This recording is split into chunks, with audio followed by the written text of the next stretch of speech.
J'espère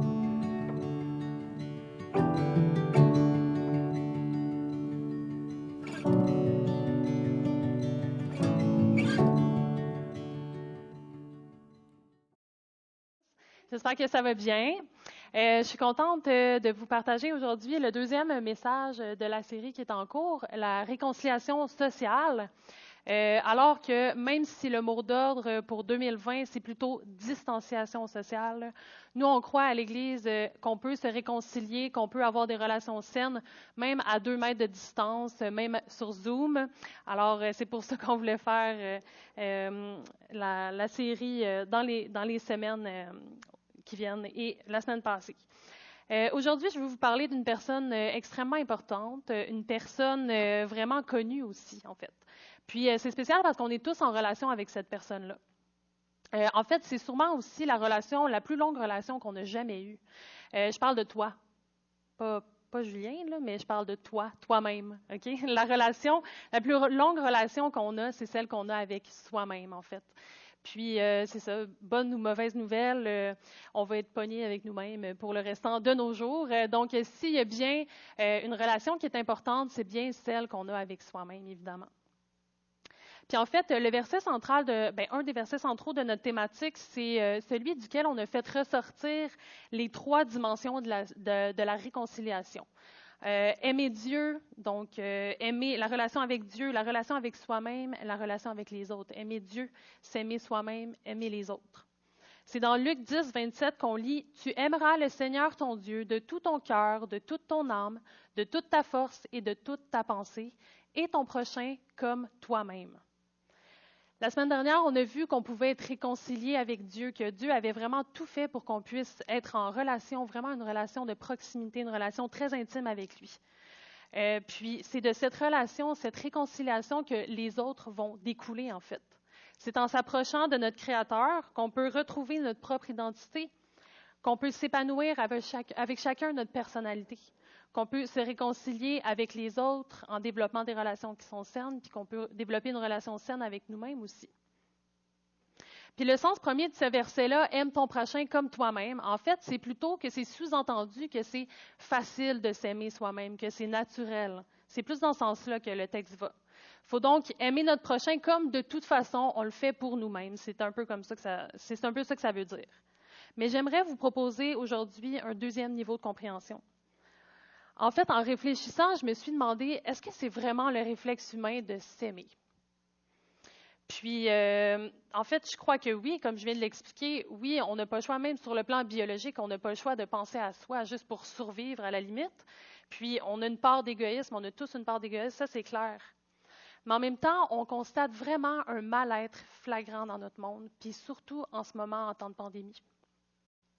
La semaine dernière, Julien et moi, on écoutait Tout le monde en parle, puis ils ont abordé la question de la santé mentale, aussi le gouvernement a débloqué des fonds pour justement la santé mentale. Puis ça me décourageait, ça m'a vraiment attristé de voir à quel point le Québec puis le monde en général, on est mal en point, on a vraiment une souffrance psychologique. L'organisme Tel Jeune nous dit qu'il y a un adolescent sur 5 qui a envisagé le suicide au cours des 12 derniers mois. L'Institut national de santé publique du Québec nous dit que le taux de mortalité par suicide est 2 fois plus élevé que les accidents de la route. Quelle horreur! Il y a un article dans Le Devoir qui disait que depuis 10 ans, il y avait 2 fois plus d'enfants qui s'automutilaient. Le docteur Kathleen Pajard, c'est la chef du département de psychiatrie d'un centre de santé à Halifax, a dit justement que le nombre d'enfants qui s'infligent des blessures ou qui ont des idées suicidaires aussi, ça augmente constamment dans son établissement. Puis il remarque exactement les mêmes tendances autant dans tout le Canada qu'aux États-Unis. Puis c'est spécial parce qu'elle a dit « Beaucoup de ces enfants ne présentent pas vraiment les critères typiques de ces troubles. Ils semblent plutôt souffrir d'une sorte de crise existentielle. Ils se disent « Je suis vide, je ne sais pas qui je suis, je ne sais pas où je vais, je n'ai aucune base et je ne sais pas comment gérer mes émotions négatives. » Fait que j'aimerais vous suggérer qu'à la lumière de ce que je viens de vous dire, qu'à la lumière du contexte actuel, le réflexe de certains, c'est pas non pas de s'aimer trop de façon égoïste, mais c'est de ne pas s'aimer assez. C'est de ne pas avoir envie d'exister, c'est de se détruire. Donc, comment est-ce que ça se fait qu'on en est là, qu'on est rendu là? Et comme on dit souvent, j'ai une bonne et une mauvaise nouvelle. Donc, ce matin, je commence par la nouvelle. Ne vous inquiétez pas, on va s'en aller vers la bonne après. Ça ne pourra pas être pire. On va s'en aller vers le meilleur, OK? Donc, vous êtes prêts pour la mauvaise nouvelle? La mauvaise nouvelle, c'est qu'on vit sur une terre qui est déchue en ce moment, avec les conséquences de la chute, avec l'impact du péché dans nos vies, dans nos relations. Puis c'est le péché qui a produit cette division-là dans notre âme, cette possibilité, cette dualité de s'aimer soit trop de façon égoïste ou de s'aimer pas assez, de s'haïr, de se détruire. Puis cette espèce de double possibilité dans notre identité, elle s'explique par le péché dans le monde. Parce qu'on lit en Genèse 2.25, alors que Dieu vient de créer parfaitement la terre et l'être humain, il va être écrit en Genèse, l'homme et sa femme étaient tous les deux nus et ils n'en avaient pas honte. Mais juste après la chute, qu'est-ce qui s'est passé? On va aller le lire. Leurs yeux à tous les deux s'ouvrirent et ils prirent conscience qu'ils étaient nus. Ils attachèrent des feuilles de figuier ensemble et s'en firent des ceintures. Quand ils entendirent la voix de l'Éternel Dieu en train de parcourir le jardin vers le soir, l'homme et sa femme se cachèrent loin de l'Éternel Dieu au milieu des arbres du jardin. On voit clairement ici l'éclatement des relations, la séparation entre l'homme et Dieu, évidemment, mais la séparation aussi entre l'homme et la femme, puis la séparation avec soi-même, avec la honte qu'ils ont ressentie. C'est spécial aussi parce que c'est la première émotion que Adam et Ève ont vécue, c'est la honte. C'est quand même particulier. On aurait pu penser que ça aurait été la violence, la haine, l'indifférence totale face à Dieu, pourquoi pas? Mais non, c'était la honte. Puis avouez, je ne sais pas si vous êtes comme moi, mais la honte, c'est quand même une émotion qui est assez complexe. C'est difficile à décrire. C'est souvent aussi le mélange de plusieurs émotions. Mais quand on étudie un peu ce qu'est la honte, les psychologues disent qu'elle fonctionne en spirale, soit en poussant la personne vers le bas, où la personne va être soumise, va être brisée, ou soit en la poussant vers le haut, en la mettant sur la défensive. En d'autres mots, une personne blessée va soit s'écraser à cause de la honte, elle va avoir peur, elle va s'exclure, elle va avoir une basse estime d'elle-même. Mais une autre personne qui a vécu la honte peut se dire qu'elle ne veut plus jamais être blessée, être vulnérable. Donc, qu'est-ce qu'elle va faire? Elle va devenir égocentrique, dominante, elle va se créer une carapace. Voyez-vous la dualité qu'on a vue tout à l'heure? Les psychologues arrivent justement à cette même conclusion. La honte peut apporter l'amour de soi égocentrique ou la haine de soi. Puis ça a des impacts autant dans nos relations avec Dieu qu'avec avec les autres, en fait. Le péché a pour effet de nous paralyser dans notre relation avec Dieu, avec les autres, autant le côté égocentrique que le côté haine de soi. L'amour de soi nous paralyse à aimer Dieu parce que, dans le fond, on n'a pas besoin de Dieu. On est au-dessus de Dieu. On est dépendant. On n'a pas besoin de lui. La haine de soi ou la basse estime de soi nous paralyse aussi à aimer Dieu parce qu'on croit qu'on n'a pas le droit de s'approcher de lui. On a peur de lui. Notre péché est trop grand pour lui. L'amour de soi nous paralyse à aimer l'autre parce qu'on le méprise, on se sent au-dessus de lui. Et la haine de soi nous paralyse aussi à aimer l'autre parce qu'on est craintif, on n'est pas capable de faire confiance, on est susceptible. Donc, avoir une relation saine avec soi-même, ça permet vraiment d'entretenir autant des relations avec Dieu qu'avec les autres. C'est vraiment une dynamique. Puis le pire, c'est qu'on est plein de pécheurs tout ensemble, tout en relation. C'est un beau party. J'agis d'une certaine manière avec mon passé, avec mes expériences, et la personne qui réagit face à moi, elle aussi, a son bagage. Ça peut causer des catastrophes, puis c'est ce qu'on voit en ce moment dans le monde, l'hostilité, la méfiance, la violence. Mais en même temps, faites juste imaginer un monde où chacun s'aime, où chacun s'est senti aimé, où chacun est en communion avec Dieu, chacun prend soin de l'autre et est pris soin. Quelle belle terre où il fait bon vivre. Puis ça, c'est notre espérance comme chrétiens. Amen. Un jour, on va vivre cette harmonie parfaite. On va être en harmonie avec Dieu, avec les autres. Mais Dieu veut déjà commencer à faire une œuvre ici sur la terre, dans ta vie et dans ton cœur. Parce que la mauvaise nouvelle, je te rappelle, c'est qu'on est ici sur la terre avec les impacts du péché.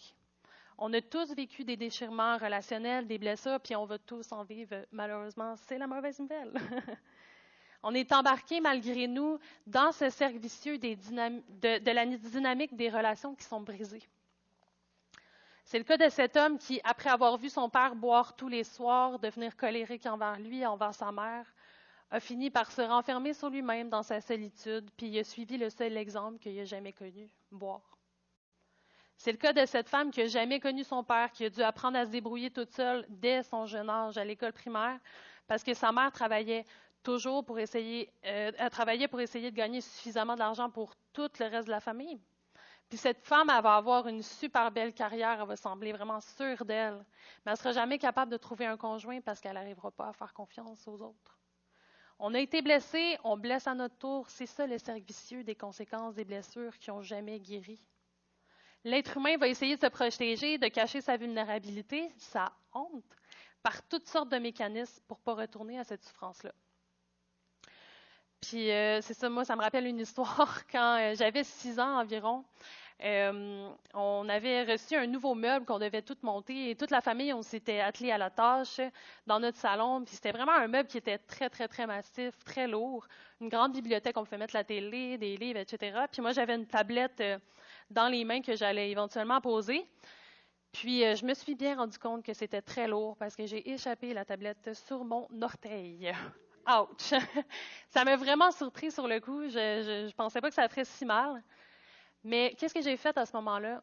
Je suis allée me cacher. Quand même spécial. Puis même encore aujourd'hui, je me demande pourquoi j'ai fait ça, parce que j'avais des parents vraiment aimants, ils m'auraient juste consolée, il n'y avait pas de problème à ce niveau-là. Là. Mais donc la seule solution, la seule réponse à ça, c'est que c'est un réflexe humain. Quand on est vulnérable, quand on est blessé, on a honte. On va se cacher comme Adam et Ève ont fait. Puis imaginez mon réflexe pour juste une petite blessure comme ça dans une famille aimante. Imaginez un enfant qui est méprisé, qui est abusé. Quel genre de mécanisme de défense il peut mettre en place pour plus jamais vivre ça, la souffrance? Il y a une perte d'identité, une dissociation dans son être intérieur. J'utilise un gros mot ce matin. Ça veut dire de déconnecter ses émotions, son cœur avec sa tête. Puis après ça, qu'est-ce qui se passe? Une situation devrait être dramatique, on le sait très bien. Mais qu'est-ce qui se passe? Ça n'amène aucune émotion. Parce qu'on s'est déconnecté pour plus avoir mal. Pourtant, Jésus, il nous dit d'aimer Dieu de tout notre cœur, de toute notre âme, de toute notre force et de toute notre pensée.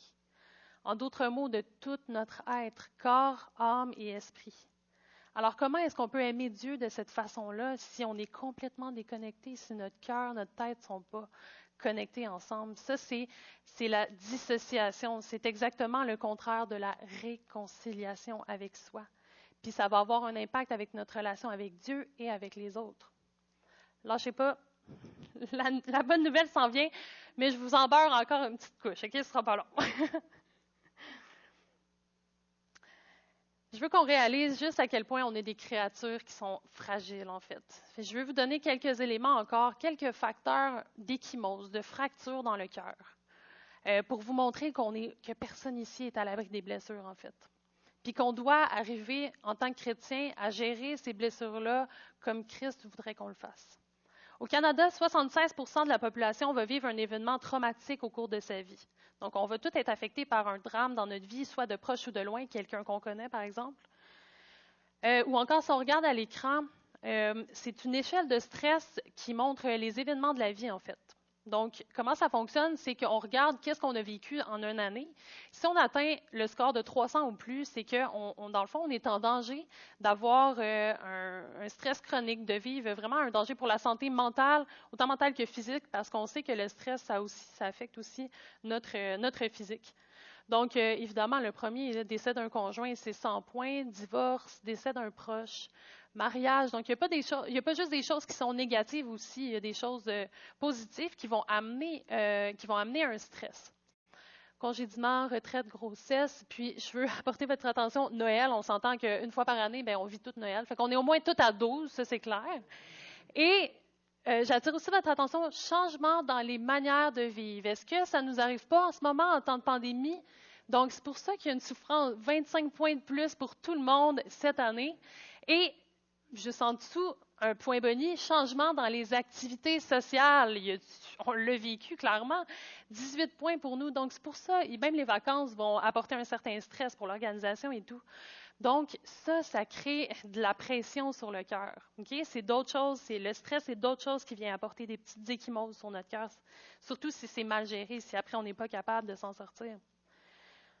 une absence de routine familiale quand on est enfant, absence des parents, manque de communication dans la famille, besoins émotionnels et physiques qui ne sont pas pris en compte, des rares moments de plaisir, conflits non résolus, manque d'amour, d'affection des parents, abus, négligence, divorce, séparation, rejet, intimidation à l'école, ta place dans la famille, est-ce que tu étais le dernier ou le premier? Tout ça, c'est des facteurs qui peuvent blesser ton cœur, faire des ecchymoses sur ton cœur.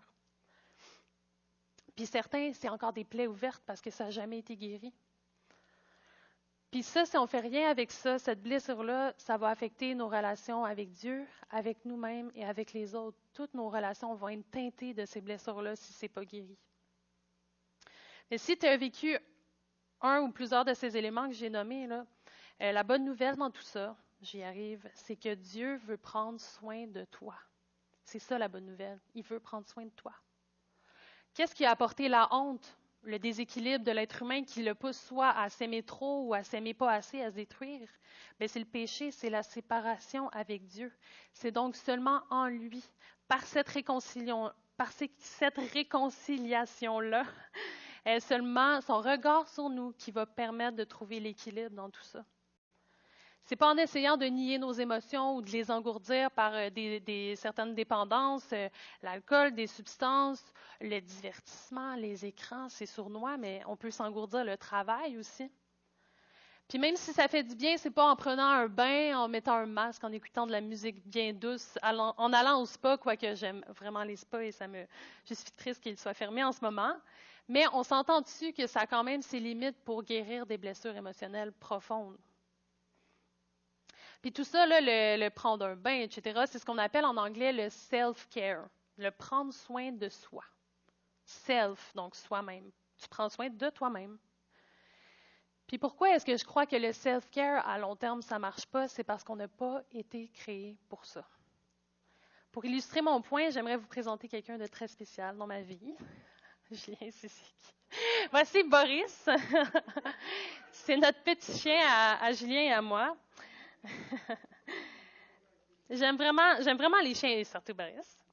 Mais c'est pas pour rien qu'on dit que c'est le meilleur ami de l'homme. Il y a vraiment un attachement particulier que les chiens vont apporter que d'autres animaux ne vont pas faire.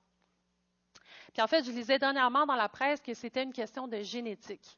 Des chercheurs ont découvert que l'hormone qu'avait un bébé et sa mère, c'était présent aussi chez le maître et son chien quand ils se regardaient dans les yeux. Quand même intense. Mais c'est pas tout. En 2009, la généticienne Bridget Von Hold à l'Université de Californie, Los Angeles, elle a découvert que les chiens, mais le pire, c'est qu'il y a un lien avec les enfants plus loin, mais les chiens avaient une mutation du gène qu'on trouve chez ceux qui ont le syndrome de Williams. Puis ce syndrome-là, en fait, chez l'être humain, ça va se traduire, entre autres, par une hypersociabilité. Les chiens ont un peu de ce gène-là en eux. C'est pour ça qu'ils vont avoir tellement besoin de nouer des liens de proximité, d'avoir des relations personnelles chaleureuses, d'aimer, d'être aimé. Puis il disait aussi, c'est spécial que, dans le fond, pour qu'il n'y ait pas de problème d'attachement, pour qu'il ne soit pas agressif ou quoi que ce soit, il fallait que l'affection soit donnée dès le début de la vie du chien, en fait, pour qu'il n'y ait pas de trouble d'attachement, exactement comme un enfant. Que dès le début de ses années, il peut être brisé, puis ça peut vraiment teinter le reste de sa vie si ses besoins ne sont pas répondus, s'il y a des blessures. Puis on a domestiqué le chien il y a 14 000 ans, OK? Donc ça fait vraiment un bon bout. On peut maintenant donc dire que le chien a été créé pour être pris soin. Il a été créé pour être en relation, c'est dans sa nature, c'est dans ses gènes. C'est exactement la même chose avec l'être humain. On a été créé pour être en relation avec notre Créateur et avec les autres, parce que Dieu, dès le début, il a dit que c'était pas bon pour l'homme d'être seul.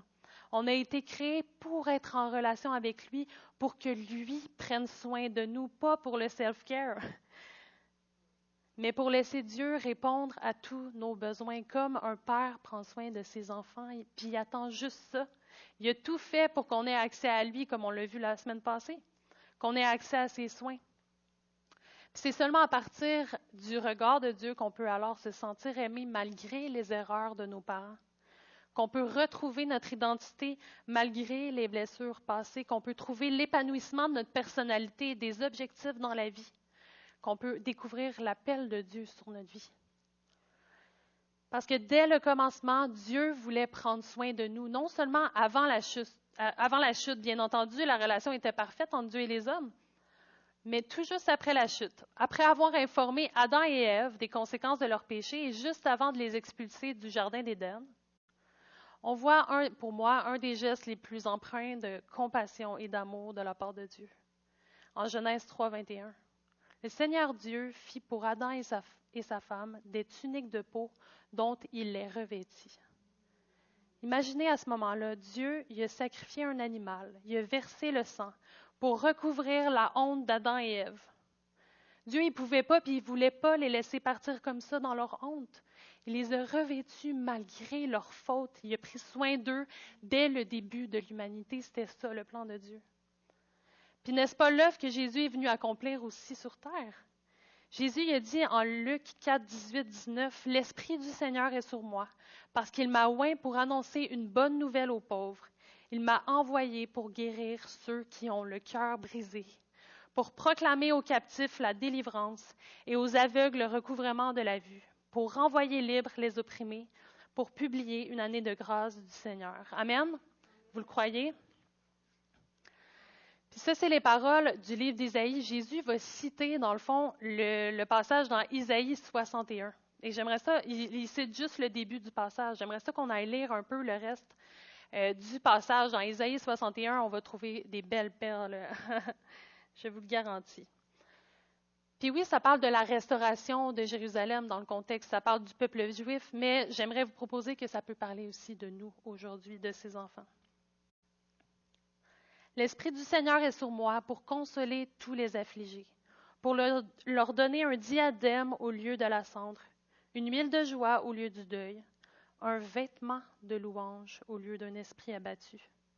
Ils rebâtiront les ruines d'autrefois, ils relèveront les lieux dévastés du passé. Ils restaureront des villes désertes, dévastées de génération en génération. Oui, ici, on parle de Jérusalem, de la terre promise qui est dévastée, mais laisse-moi te suggérer que ça peut être l'état de ton cœur aussi, que Dieu veut rebâtir sur les ruines de ton passé qui est brisé, que Dieu veut restaurer une famille qui est brisée, qui se blesse de génération en génération. Dieu peut vaincre ce cercle vicieux-là, il peut le détruire. Au lieu de votre honte, vous aurez double mesure. Au lieu de la confusion, ils pousseront des cris de joie en voyant leur part.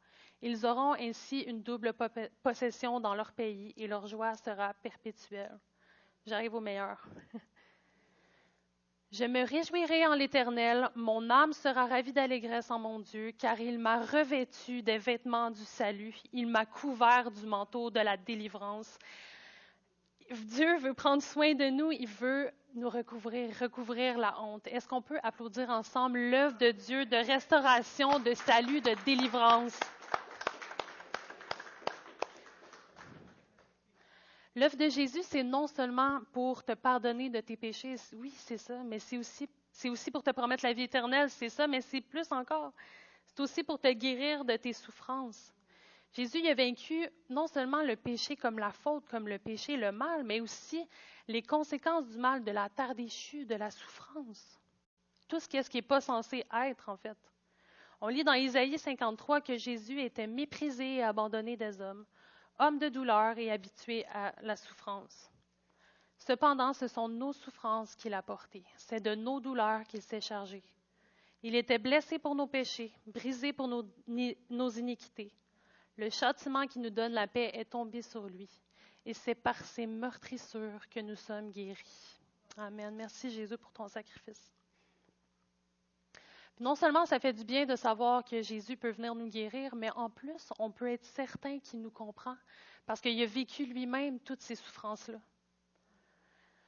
Ce qui est intéressant aussi, c'est de voir que Paul va utiliser une expression vraiment spéciale, vraiment particulière dans ses épîtres, autant dans Éphésiens, Romains, Galates, Colossiens. Il va dire « Revêtez-vous du Seigneur Jésus-Christ. Vous tous qui avez été baptisés en Christ, vous vous êtes revêtus de Christ. » Jésus couvre notre honte. En Éphésiens, on lit « On vous a enseigné à vous débarrasser du vieil homme qui correspond à votre ancienne manière de vivre. Il se détruit sous l'effet de ses désirs trompeurs. à vous laisser renouveler par l'Esprit dans votre intelligence et à vous revêtir de l'homme nouveau, créé selon Dieu dans la justice et la sainteté que produit la vérité. Ça veut dire qu'on devient des nouvelles créatures en Jésus, par Jésus.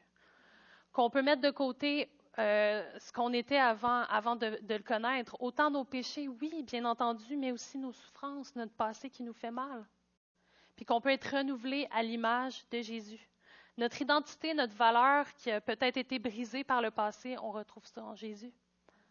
Puis vous avez vu, c'est par la connaissance, par l'Esprit dans notre intelligence. C'est pour ça que c'est important de réconcilier notre être intérieur, de ne pas vivre de dissociation, de déconnexion dans notre être intérieur. Il faut laisser le Saint-Esprit nous reconnecter à l'intérieur de nous et face à Dieu, face aux autres. Pour conclure, on a vu qu'on avait une mauvaise nouvelle. On est pris sur la terre avec les conséquences du péché, tout ce que ça implique dans nos vies, dans nos relations. On va tous être confrontés à des souffrances, à des événements qui vont faire des petites entailles dans notre cœur, ça c'est clair.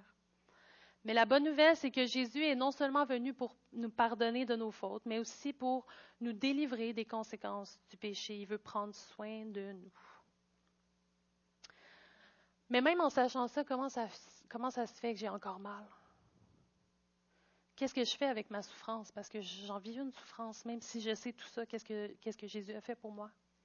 Bien, la première étape, c'est de demander à Dieu qui sonde ton cœur, qui te montre s'il y a quelque chose dans ta vie qui t'aurait affecté ta vision de Dieu, qui aurait affecté ta relation avec lui, qui aurait affecté ta relation avec toi-même et avec les autres. David va dire, « Sonde-moi, ô Dieu, et connais mon cœur, éprouve-moi et connais mes pensées. » C'est spécial parce que pour commencer le psaume, David va dire « Éternel, tu me sondes et tu me connais », comme un fait. Et là, après, je vous invite vraiment à méditer le psaume 139. C'est magnifique. On voit à quel point on est une créature que Dieu voulait. Il nous connaissait même avant qu'on soit conçu. Donc, David va parler de l'omniscience, l'omniprésence, la connaissance magnifique de Dieu et l'amour aussi de Dieu pour lui. Puis c'est seulement après tout ça qu'il va dire comme une demande, « Sonde-moi, ô Dieu, et connais mon cœur. Éprouve-moi et connais mes pensées. » C'est comme si à ce moment-là, David donnait la permission à Dieu de venir le sonder. On peut dire, « Seigneur, j'ai peur que ça fasse mal, mais je m'ouvre complètement à toi. Mes pensées, mon cœur, tout, je te donne la permission. Je te donne accès à tout mon être entier, mes pensées, mon cœur, mon âme. » La deuxième étape, c'est d'en parler et de demander de l'aide. D'abord à Dieu pour qu'il puisse te rencontrer, te guérir, mais ensuite, tu dois le dire à quelqu'un, ton conjoint, qu'est-ce que tu as vécu, surtout si tu ne l'as jamais dit à personne. Tu dois le partager aussi, peut-être que tu vas avoir besoin d'aide pour cheminer sur le chemin de la guérison. Peut-être que ça va être quelqu'un de l'Église, peut-être que ça va être un professionnel si c'est des blessures qui sont peut-être plus graves. Même si ça fait des années que tu es chrétien, même si ça fait 2 minutes que tu es chrétien, même si tu es jeune, même si tu es vieux, tout ça, il faut l'apporter devant Jésus. Puis vous savez, je me suis un peu inspirée des 12 étapes des AA, oui, des alcooliques anonymes, parce que c'est vraiment chrétien, c'est vraiment fondé sur des principes chrétiens. Je vous les lis les 3 premiers, les étapes des AA. Nous avons admis que nous étions impuissants devant l'alcool, que nous avions perdu la maîtrise de notre vie. Étape numéro 2, nous en sommes venus à croire qu'une puissance supérieure à nous-mêmes pouvait nous rendre la raison. Troisièmement, nous avons décidé de confier notre volonté et notre vie aux soins de Dieu. J'ai été vraiment surprise à quel point c'était biblique, puis même le reste des 12 étapes, c'est vraiment biblique. Donc, c'est pas surprenant de savoir que c'est justement fondé par des chrétiens. C'est un mouvement, en fait, The Oxford Group, ça vient de là, en fait, les fondateurs. Puis le fondateur de ce mouvement-là, The Oxford Group, c'est Frank Bushman. Puis il a écrit qu'il croyait que la racine de tout problème provient du problème personnel, de la peur et de l'égoïsme. Ça vous rappelle pas quelque chose? Hein, le péché qui apporte la honte qui peut soit nous pousser vers la répression de soi, la haine de soi ou l'égoïsme. Puis la solution, selon lui, pour vivre avec ces 2 éléments-là, c'est d'abandonner sa propre vie au plan de Dieu. Quand même spécial. Pour terminer, j'aimerais vous parler de quelqu'un qui n'a pas eu la vie facile. Okay? C'était le petit dernier d'une famille de 8 frères, pas vraiment pris en compte, pas pris au sérieux, un peu méprisé. Puis un jour, il a fait vraiment un exploit exceptionnel. Il a secouru son pays en faisant quelque chose de vraiment courageux. En fait, il a tué un ennemi du pays. Puis au début, le gouvernement il était vraiment reconnaissant pour ce geste-là, mais tranquillement, il a commencé à trouver que c'était plutôt une menace parce qu'il devenait de plus en plus populaire. Donc, qu'est-ce qu'il a fait? Bien, il a vécu comme un fugitif, carrément, parce qu'il était menacé de mort par son gouvernement. Puis tout ça, c'est avant l'âge de 30 ans, quand même intense. Mais ça, c'est la jeunesse du roi David dans la Bible. Je ne sais pas si certains l'avaient vu. Puis à ce moment-là, alors qu'il est en fuite, que dans le fond, il se cache de Saül qui veut le tuer, David va écrire le psaume 34. On va aller le lire ensemble. Puis le psaume commence comme ça. Je vais le commenter après. De David, lorsqu'il se fit passer pour un fou en présence d'Abimélec et qu'il s'en alla chasser par lui. Un peu étrange comme pour commencer un psaume. Mais en fait, je vous explique, c'est que cette histoire-là, elle se trouve dans 1 Samuel 21. David, il s'enfuit de Saül. Puis, il arrive devant le roi d'une autre ville. Et là, tout d'un coup, il a peur finalement que ce roi-là aussi veuille le tuer. Donc, qu'est-ce qu'il va faire? Il va comme se faire passer pour un fou carrément, agir comme un fou pour pas qu'il le reconnaisse, puis pour pas qu'il le tue. Donc, c'est dans ce contexte-là, aussi extravagant que ça puisse paraître, que le psaume 34 est écrit. Fait que je vais lire le psaume, quelques parties du psaume 34. Essayez de le lire à travers le passé de David et à travers ce contexte-là quand même particulier. Je veux bénir l'Éternel en tout temps. Sa louange sera toujours dans ma bouche. Que mon âme fasse toute sa fierté de l'Éternel. Que les humbles l'écoutent et se réjouissent. Dites avec moi la grandeur de l'Éternel. Célébrons tous son nom. J'ai cherché l'Éternel et il m'a répondu. Il m'a délivré de toutes mes frayeurs. Quand on tourne les regards vers lui, on est rayonnant de joie et le visage ne rougit pas de honte. Quand un malheureux crie, l'Éternel entend et il le sauve de toutes ses détresses. L'ange de l'Éternel campe autour de ceux qui le craignent. Il les arrache au danger. Goûtez et voyez combien l'Éternel est bon. Heureux l'homme qui cherche refuge en lui. Quand les justes crient, l'Éternel entend et il les délivre de toute leur détresse. L'Éternel est près de ceux qui ont le cœur brisé et il sauve ceux dont l'esprit est abattu. Beaucoup de malheurs atteignent le juste, mais l'Éternel l'en délivre toujours. Amen. Sur le témoignage de David qui a passé à travers tellement d'épreuves dans sa vie, je veux croire que Dieu peut faire la même chose pour moi et pour toi, qui peut sauver ceux qui ont le cœur brisé, ceux qui ont l'esprit abattu. Juliette, tu peux venir. Ce matin, dans le fond, j'aimerais qu'on commence un peu, on n'a pas beaucoup de temps, mais on va faire au moins un chant. J'aimerais que tu commences par la première étape, en fait.